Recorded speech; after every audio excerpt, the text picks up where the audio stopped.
Saya sekarang sudah berada di tepi jalan yang dimana gang sebelah kiri saya ini adalah lokasi yang menjadi tempat penyiksaan ataupun juga pengeroyokan almarhum Eki dan juga almarhumah Vina pada 2016 lalu. Pemirsa, berdasarkan tuntutan jaksa begitu ya, lokasi ini tepat di depan SMP Negeri 11 Cirebon, dan kita akan melihat ya seperti apa kemudian ini lokasi yang kemudian ini juga menjadi salah satu lokasi rekonstruksi penganiayaan yang dialami oleh kedua korban. Kita temukan faktanya.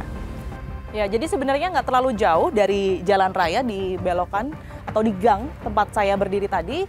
Nggak jauh kemudian ada sedikit lahan kosong ya pemirsa. Kita coba naik. Berdasarkan keterangan atau tuntutan jaksa adalah lokasi di mana pengeroyokan, kemudian juga penganiayaan dan pemerkosaan terhadap almarhumah Vina dan juga disaksikan serta dilakukan penganiayaan terhadap almarhum Eki ini dilakukan di sini. Informasi tadi saya juga sempat berbincang dengan sejumlah warga begitu ya, bahwa di kiri ini adalah memang dari dulu sejak tahun 2016 ini adalah showroom begitu. Yang dulu tingginya atau temboknya ini tidak seperti sekarang, tetapi separuh dari ini begitu ya. Kalau sedikit saya cocokkan di sini, ini memang ada bekas-bekas dari sambungan semen gitu. Jadi mungkin ini dulu tidak setinggi ini kondisinya, dan lokasi bahkan di siang hari saja ini tampak sepi sekali. Saya tidak bisa membayangkan bahwa ini terjadi di malam hari. Tentu tidak banyak orang yang kemudian ini berlalu lalang di sini. Dan informasinya memang pada saat rekonstruksi di sini para terpidana pada saat itu tidak dihadirkan secara langsung karena informasinya mereka memang tidak mengakui adanya perbuatan penganiayaan dan juga pemerkosaan tersebut, termasuk adanya lokasi ini begitu. Tidak ditemukan juga bekas darah di lokasi ini pada saat itu, tetapi proses dari rekonstruksi pun terus berlanjut dan hingga ditetapkan pada saat itu 8 terpidana atas kasus Vina dan juga Eki, yang dimana sekarang berkembang menjadi 11, dimana 3 diantaranya ini menjadi DPO dan 1 atas nama Peggy ataupun juga Perong ini sudah diamankan dan saat ini dimintai keterangan. Saya akan mencoba mencari informasi lain berkaitan dengan seperti apa kemudian ini alur dari kejadian penganiayaan dan juga pengeroyokan terhadap Eki dan juga Vina pada tanggal 27 Agustus 2016 silam. Kita temukan faktanya.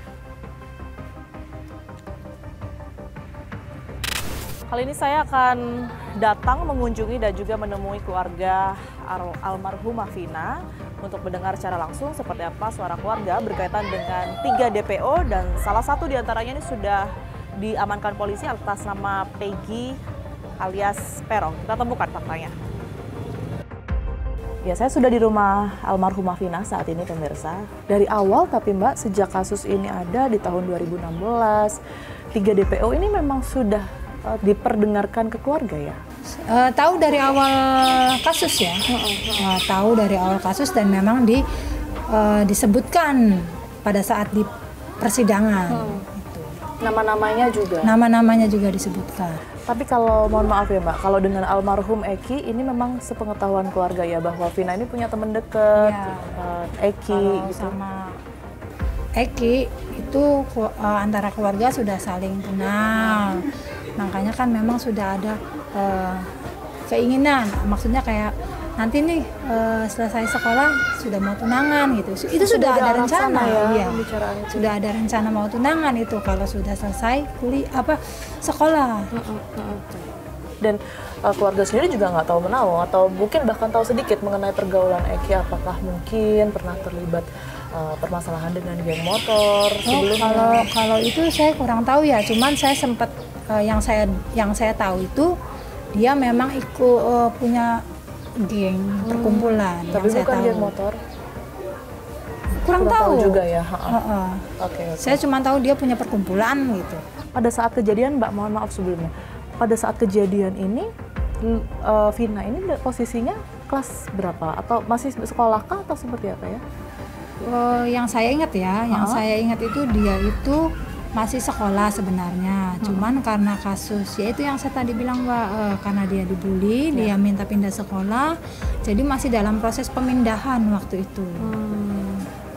Makanya dia waktu kejadian itu sempat istirahat sekolahnya ya, karena masih proses pindah itu tadi ya.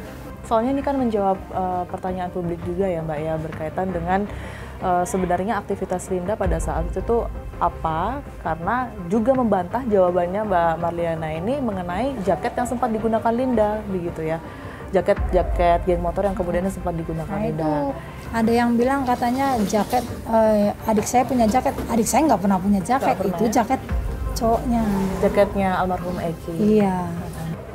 Tapi kalau mereka para pelaku ini masih kekeh begitu ya dengan berbagai bukti dan juga informasi bahwa mereka bukan pelakunya sebenarnya, mereka mengatakan begitu. Ini bagaimana? Nah, itu sih urusannya pihak kepolisian saja Mbak, karena kan memang pihak kepolisian yang menyidik ya. Jadi itu sih lebih saya diserahkan ke pihak kepolisian. Bang Reza, tadi kita sudah dengar sama-sama bahwa sekarang memang betul masih berproses satu DPO, kalau dari keluarga memang betul tidak mengetahui begitu ya. Tapi kalau dari pihak kuasa hukum, satu DPO ini yang kemudian mendapat respon tidak yakin dari masyarakat, ini respon dari kuasa hukum seperti apa? Jadi karena ini kan masih berproses ya, masih dalam penyidikan ya, gitu. Jadi kita memang serahkan semuanya kembali ke pihak kepolisian sampai kita benar-benar mendapat rilis resmi dari mereka agar kita tidak saling tuduh, saling apa segala macam gitu. Kita sangat percaya kinerja dari pihak kepolisian. Jadi tetap kita tunggu nanti rilis dari pihak kepolisian yang resmi. Seperti itu, masalah benar tidaknya terduga DPO atau bukan gitu. Kita masih tetap menunggu dari pihak kepolisian, terutama Polda Jabar. Oke Bang Reza, kita harapkan ya semoga semuanya bisa terungkap begitu. Tentunya lagi-lagi balik lagi untuk keadilan dari para korban ini sendiri, Vina dan juga Eki. Terima kasih banyak Bang Reza atas waktunya dan juga Mbak Marliana. Sehat selalu untuk keluarga ya Mbak ya. Peggy Setiawan alias Peron akhirnya buka suara dan membantah bahwa ia bukanlah dalang dari pembunuhan terhadap Eki dan juga Vina.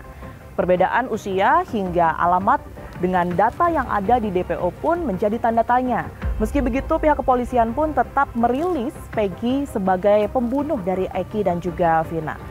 Namun keluarga dari almarhumah Vina berharap agar pelaku yang sebenar-benarnya segera ditangkap dan mendapatkan hukuman setimpal. Lantas apakah betul bahwa Peggy alias Peron adalah otak dari pembunuhan Vina?